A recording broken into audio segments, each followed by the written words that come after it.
wasn't a text message. It was a voice note. I almost didn't open it. I was somewhere over northern Quebec, 38,000 feet up, wedged into a middle seat on a red-eye back from a 3-week contract job in Thunder Bay. My phone was in airplane mode. I'd switched it off the moment the wheels lifted because I needed the sleep. I hadn't slept properly in 6 days.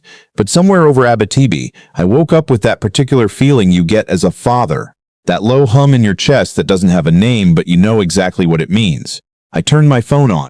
The Wi-Fi connected. The notifications came in all at once. Emails, a weather alert, a voicemail from my brother, and then, buried between 2 spam texts, a voice note from my daughter's tablet. Her name in my contacts is just Ivy, with a small sunflower emoji she put there herself 2 summers ago when she was 9. She's 11 now. I put in my earbuds. The first 2 seconds were silence. Then I heard her breathing.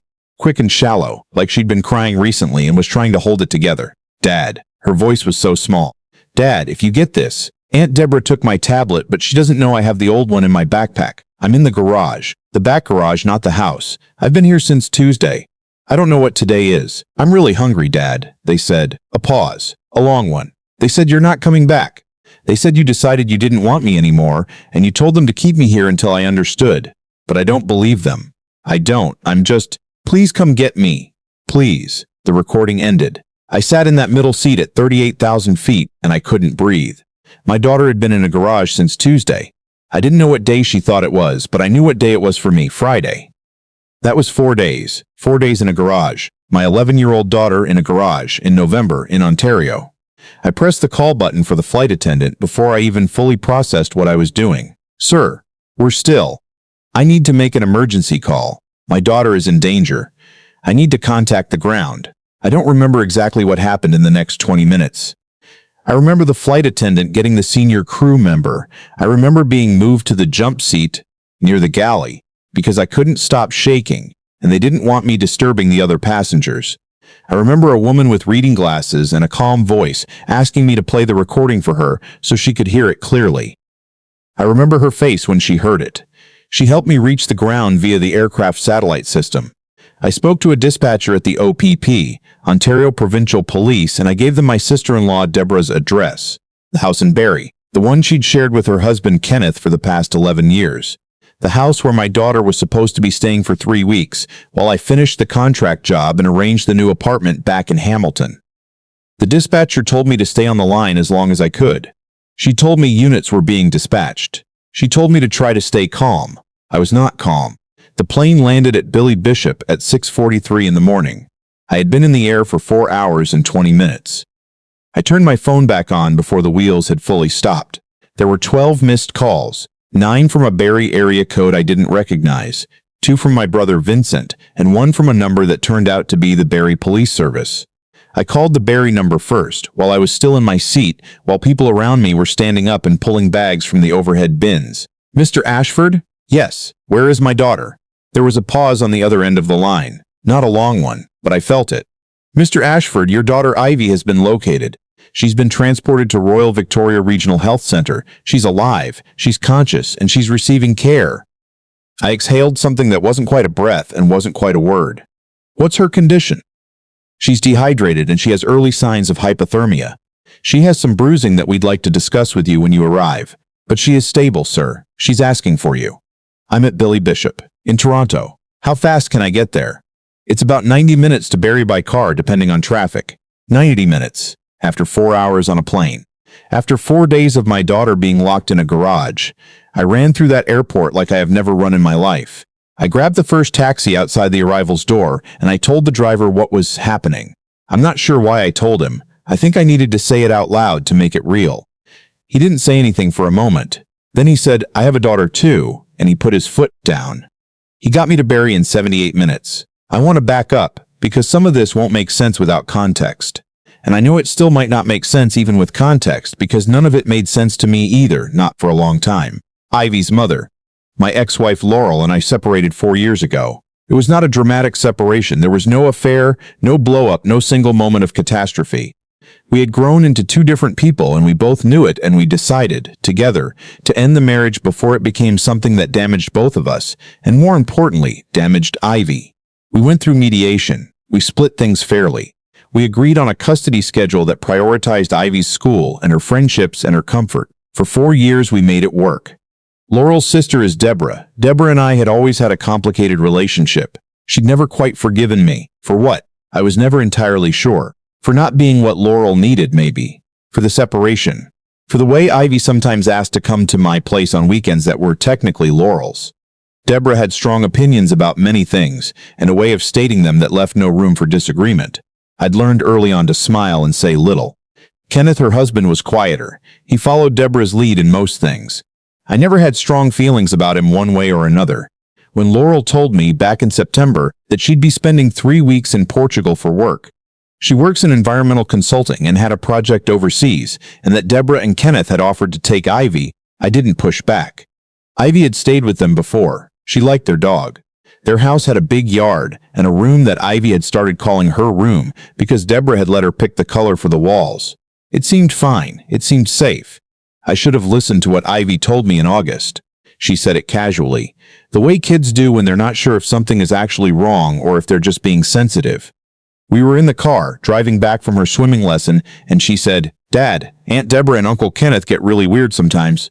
I said, Weird how? She shrugged, looked out the window.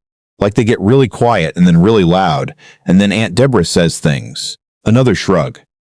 About you, about how you work too much, about how she stopped. It's nothing. I didn't push it. I told myself it was just adult conversation that kids weren't meant to overhear. I told myself Deborah had always had opinions about me and that it was fine, that it wasn't anything that would affect Ivy, that Ivy was smart and grounded, and she knew her father loved her. I was wrong to let it go. The police met me in the hospital parking lot. Not in a dramatic way. There was just an officer waiting near the entrance who recognized me from a description and walked me in. Her name was Constable Renee Marchetti, and she was professional and direct in a way that I needed desperately in that moment because I was barely holding together. She walked me down the corridor and she said, Before you see her, I need to prepare you. Tell me. Ivy has been in the detached garage at the rear of her aunt and uncle's property since Tuesday evening. That's approximately 4 days. The garage is unheated. There was a sleeping bag and a plastic bin with some food initially, crackers, a juice box, some granola bars, but that had run out. She had no access to indoor plumbing. The temperature in Barrie on Wednesday night dropped to -4. I stopped walking. Constable Marchetti stopped with me. She didn't rush me. The bruising on her arms is consistent with being held and restrained. We're also aware of at least one other incident at this property involving a child, approximately 3 years ago, that was not reported to police. What? There was a family, a cousin's child, who stayed at the property and whose parents subsequently received a settlement and signed a non-disclosure agreement. We became aware of this situation this morning. We're investigating. I stood in that hospital corridor and I thought about every single time I had dropped Ivy off at that house. Every single time I had watched her walk up the front path and go inside.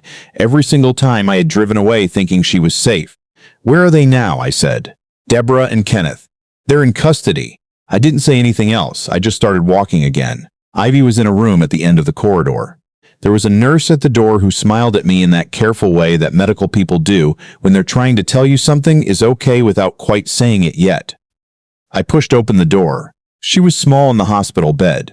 She's always been small. She got that from Laurel, but she looked smaller than I'd ever seen her. She had an IV in her arm and a blanket pulled up to her chin, and her hair was tangled and her face was pale in a way that made my chest ache. But her eyes were open, and when she saw me, she started to cry. I crossed the room in about 2 steps. I don't remember what I said. I remember holding her very carefully because of the IV, and I remember her gripping the sleeve of my jacket so tightly that she stretched it out of shape. I remember her saying, I knew you'd come, over and over, almost like a chant, like something she'd been saying to herself in that garage to keep herself steady. I knew you'd come. I knew you'd come. She told me later that she'd kept saying it, that she'd made herself say it every time she heard a sound outside and got scared, every time the temperature dropped, every time she ran out of food and thought about how far away I was. She'd heard Deborah and Kenneth say that I wasn't coming back, that I had chosen my work over her, that she needed to understand what it felt like to be forgotten. Those were the words my sister-in-law used. She needed to understand what it felt like to be forgotten. I am a man who does not often feel rage. I'm not built that way. I was raised by a quiet man who handled difficulty by thinking carefully and moving slowly and not making decisions out of anger. I have tried to be that kind of man. I have mostly succeeded. But sitting in that hospital room watching a nurse adjust my daughter's IV while Ivy slept properly slept, for the first time in 4 days, I felt something in me that was very still and very cold and very certain. I was going to make sure this never happened to another child. I called Laurel from the hospital waiting room. She was still in Portugal. It was early evening there. She answered on the second ring. I told her what had happened. I did not soften it. There was a very long silence. I didn't know, she said finally. I know you didn't, my sister, Laurel. I said her name quietly. I need you to come home. She was on a flight within 4 hours. When she arrived at the hospital the next morning, I watched her walk into Ivy's room, and I watched Ivy's face, that complicated, careful face of a child who loves both her parents and doesn't want to make anyone feel bad. And I stayed in the corridor and let them have that moment. Because Ivy needed her mother. And Laurel, whatever had happened in our marriage, whatever Deborah had been saying about me for years, was a good mother. I had never doubted that. What I did doubt, what I needed to understand, was how this had been allowed to happen. How Deborah and Kenneth had gotten to a point where they thought they could lock a child in a garage in November and justify it as some kind of lesson. The investigation took several months. I'm going to be honest about that because I know some people expect these things to move faster than they do, and the waiting nearly broke me. But Constable Marchetti, and later the detective who took over the case, a woman named Sergeant Vasiliev, were thorough. They found the family from 3 years ago. A couple in Orangeville whose nephew had stayed with Deborah and Kenneth for a week and come home with bruising that the parents had initially accepted an explanation for. Then Deborah's lawyer had contacted them. They had signed an NDA in exchange for $60,000 to stay quiet, to let it happen again. I don't say this to blame that family. I can't imagine the position they were in. But I do think about it. I think about it a lot, and I think about what might have been different if they'd gone to the police instead. Deborah was charged with forcible confinement, criminal negligence causing bodily harm, and failure to provide the necessaries of life. Kenneth was charged as a party to the offense. The Crown pushed for maximum sentences given the premeditated nature of the confinement and the prior incident. Deborah received 7 years. Kenneth received 4. Neither was eligible for early parole, given the severity of the charges and the fact that a child was the victim. Laurel was not charged. The investigators were satisfied that she had no knowledge of what her sister had planned. But her relationship with Deborah, as far as I know, is finished. She told me once, months later, when we were sitting in the hospital cafeteria waiting for one of Ivy's follow-up appointments, that she had replayed every conversation she'd ever had with her sister, every comment, every strange remark, and she couldn't find the moment she should have seen it. I told her that was the hardest part about people like Deborah. They're very good at making sure you don't see it until it's too late. Ivy is 14 now. She's in grade 9. She swims competitively. She made the regional team this year, and she's been talking about going to university for marine biology, which I think suits her perfectly. She still has the old tablet, the one she hid in her backpack. She keeps it in her desk drawer. I asked her once why she kept it, and she said, because it worked. That's my daughter. There is one more thing I want to say, and I want to say it clearly because I think it matters. In the weeks after everything came out, someone, a family acquaintance, a person who had known Deborah for years and considered her a friend, pulled me aside at a community event and said, "Do you think you went a bit far, pushing for the full charges? Deborah has had a difficult life. You're not entirely innocent in all this either, you know." I looked at that person for a moment. I thought about what I wanted to say. I thought about my daughter in a hospital bed with an IV in her arm and frostbite on 2 of her fingers and bruises up her arms and 4 days of hunger in her eyes. I said, my daughter was locked in an unheated garage in November for 4 days and told her father didn't want her. There is no context in which that is anything other than what it is. And anyone who asks if I went too far might want to spend some time thinking about why their first instinct is to protect the person who did it. I walked away. Ivy told me later I'd made the mistake of telling her about it, thinking she was old enough to know that she would have said something much worse. She's probably right. She's always been sharper than me.